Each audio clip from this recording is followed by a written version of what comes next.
म चाहिँ अहिले एकजना इन्डोनेसिया साथीको रुममा आएको छु।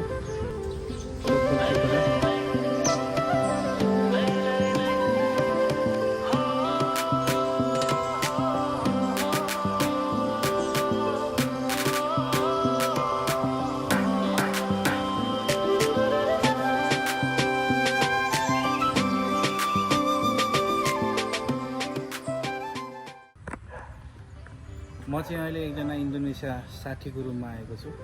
इन्डोनेसिया दाइको रुममा। उहाँले चाहिँ कुखुराहरू पालेर बेच्ने गर्नुहुन्छ। हामी सबै नेपाली दाजुभाइहरूलाई म प्रायः जस्तो यहीँबाट लान्छु र एकदम बवाल तरिकाले चाहिँ यसरी व्यवस्थित तरिकाले बस्नु भएको छ है त, हेर्न सक्नुहुन्छ।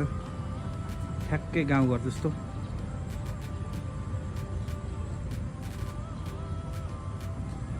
मलेसियामा सर्भाइभिङ गर्न इजी छ यार गाइस, त्यस्तो कुनै गाह्रै छैन। सेम लाइक नेपाल हेर्नु न।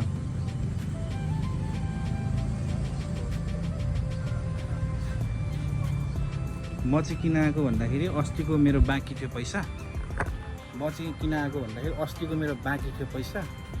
त्यो तिर्नलाई आएको। अहिले फेरि राम्रो राम्रो कुखुराहरू आइसकेको छ। फेरि म लिएर जान्छु यहाँबाट लोकल कुखुराहरू, बबल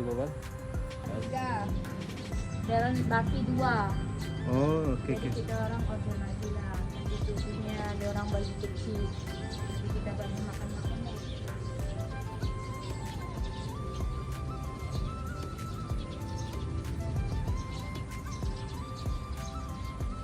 ल चाहिन्छ भने खबर गर्दा हुन्छ। लोकल भाले, लोकल कुखुरा।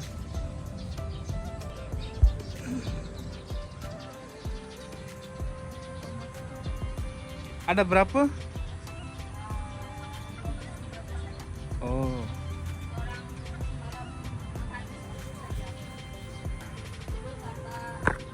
Oke guys.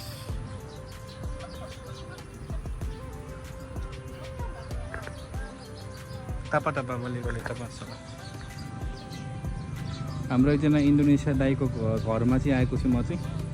उहाँले चाहिँ यसरी कुखुराहरू पाल्ने गर्नुहुन्छ, बेच्नुहुन्छ।